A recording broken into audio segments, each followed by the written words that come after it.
Good afternoon and welcome to Global Midday News, coming to you from Abuja, Nigeria's capital. I am Priscilla Owasi. President Bola Tinubu has directed security agencies to fish out perpetrators of the killings and violence in Plateau State. His spokesman, Dele Alake, has said the president strongly condemns the recent internecine killings in Mangu local government area of Plateau State and parts of Benue State. Tinubu also said the country must break the cycle of violence. The president urged social religious leaders in troubled areas, as well as leaders of the Ariwa Consultative Forum, Jamaatul Nasrul Islam, and Christian Association of Nigeria to come together to work to help foster genuine and long-lasting peace. He also charged the governments of Plateau and Benue State emergency and response agencies to provide support and immediate relief to victims who have been displaced as a result of the conflict. In a related development, the management of the National Youth Service Corps NYSC has temporarily relocated its orientation camp in Plateau State from Mangu local government area to Jos, the state capital. Though NYSC did not give specific reasons for the decision, the development may not be unconnected from the degenerating security situation in the state, particularly in Mangu local government area of the state. A statement by NYSC's Director of Press and Public Relations, Eddie Megwa, noted that the orientation camp will now be held in Waye Foundation, Diodu, Jos. The Corps further stated that all prospective Corps members are, by this information, expected to return at their new orientation camp, Waye Foundation, by Buken Academy on the date specified in their call-up letters. The Director General of Nigeria Employers Consultative Association, NECA, Adewale Smart Oyerinde, has called for a total reversal of the 2023 Finance Act. This is as Chartered Institute of Taxation of Nigeria, CITN, has expressed its full support towards the federal government's initiative to set up Presidential Committee on Fiscal Policy and Tax Reforms.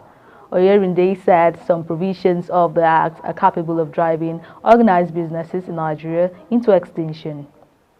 President Bola Tinubu had last week issued 4 executive orders suspending the act and the implementation of arbitrary taxes, a development hailed by the business community as a result for businesses in the country.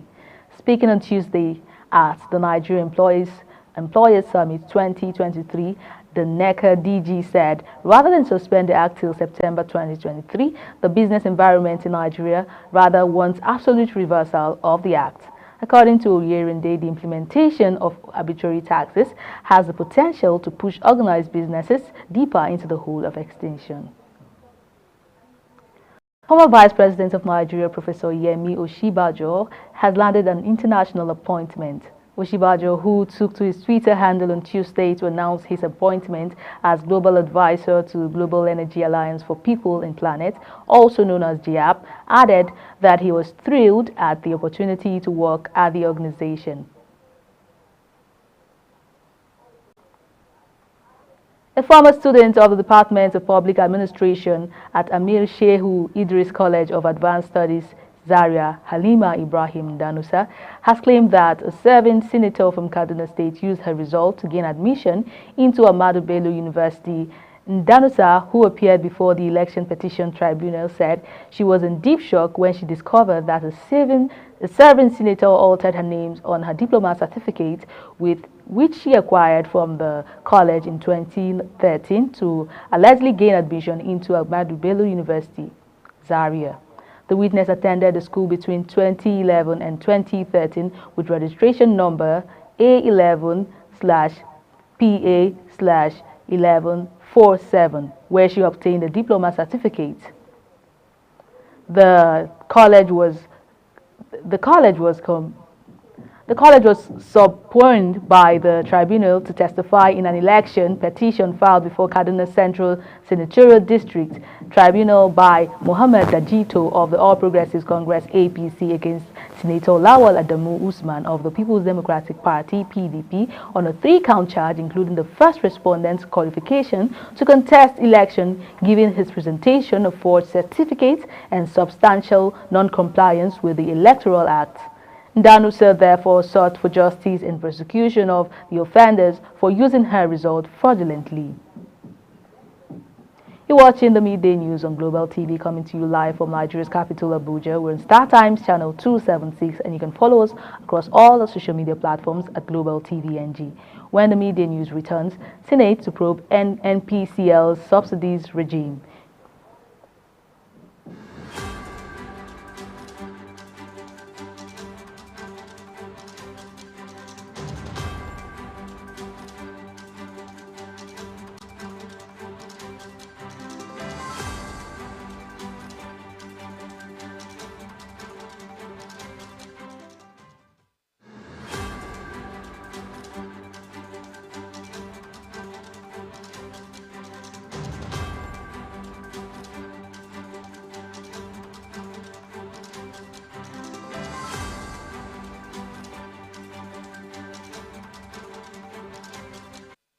Thank you very much for staying with us. You're watching News Express on Global TV.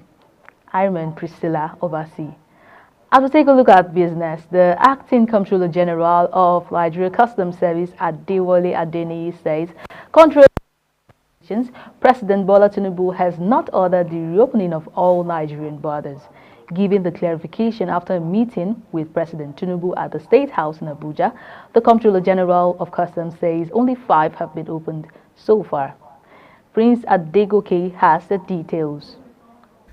The Acting Controller General of Customs, Adewale Adeniyi, noted that plans are underway to reopen all the borders, adding that the formal opening will be made public in due course.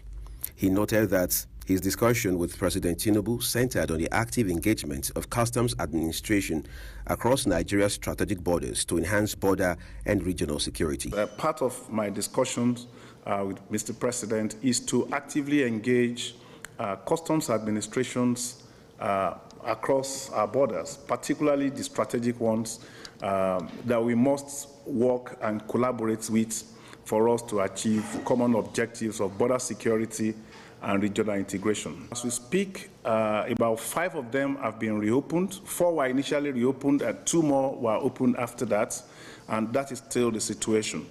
There are ongoing processes to review this situation against the objective of the border closure itself, and the processes are not yet completed.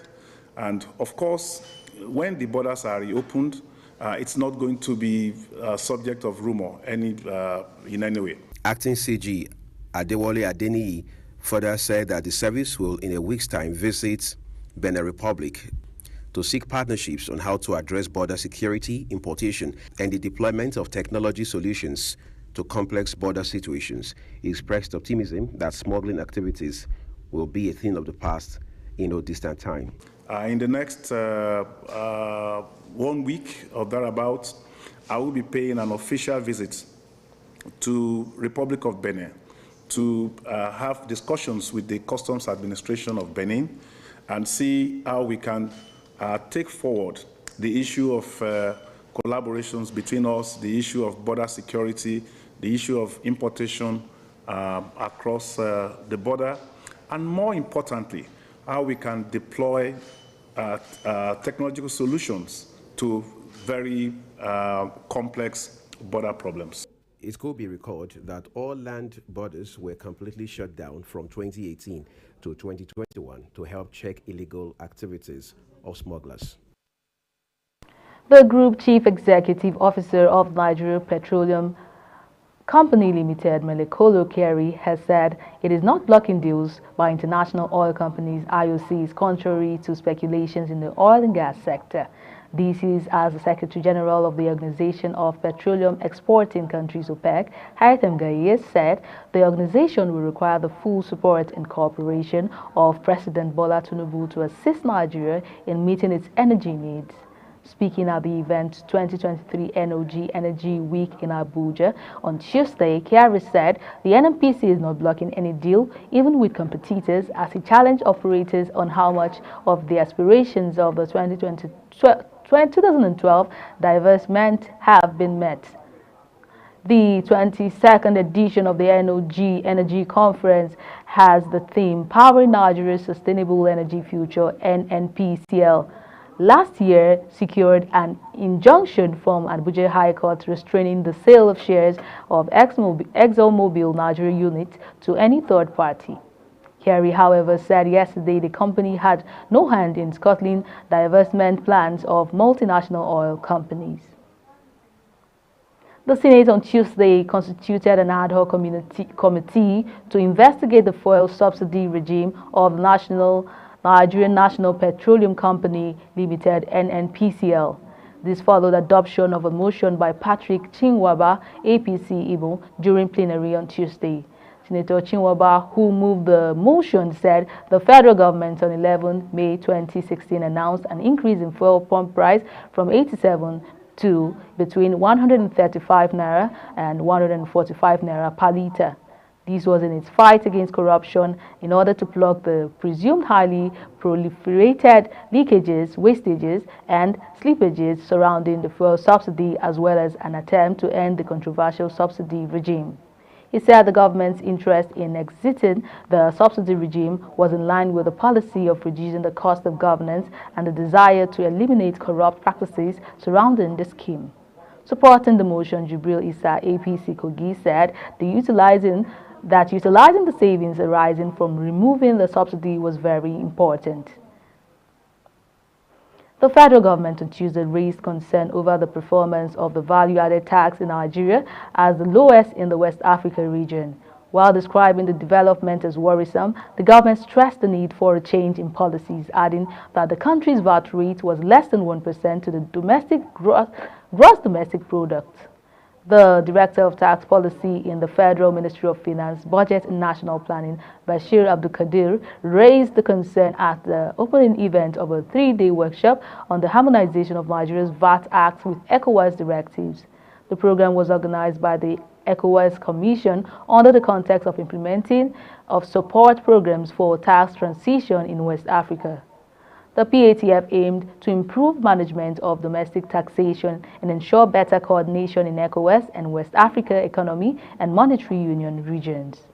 Abdulkadir, who stated that exemptions of VAT in Nigeria was not aligned with those of ECOWAS, called for the exemption of few products, goods and services from VAT for poor households to benefit from VAT policy. Now let's return to sports, where Ogun State government on Tuesday unveiled a 6-man local organizing committee for the 2024 National Sports Festival, unveiling the LOC in Abeokuta, the state's capital, on Tuesday. Secretary to the state government, Tokunbo Talabi, in a statement listed a former commissioner for youth and sports in the state, Bukola Olodpade, as the chairman, with Tilewa Adebayo, a sports enthusiast, co-chairman. Talabi said the LOC had been mandated to set up subcommittees made up of various stakeholders to ensure a heat-free exercise as well as deliver a sports festival that is second to none in the country. Ogun State government in May signed a memorandum of understanding with the federal government through the Federal Ministry of Sports and Development.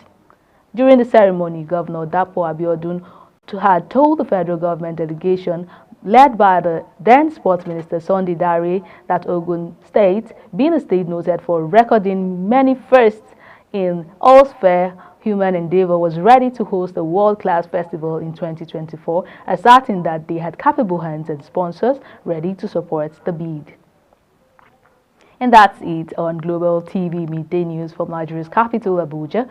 We're on Star Times channel 276. Kindly follow us across all social media platforms at Global TV NG. Thank you very much for staying with us. I am Priscilla Obasi. Good afternoon.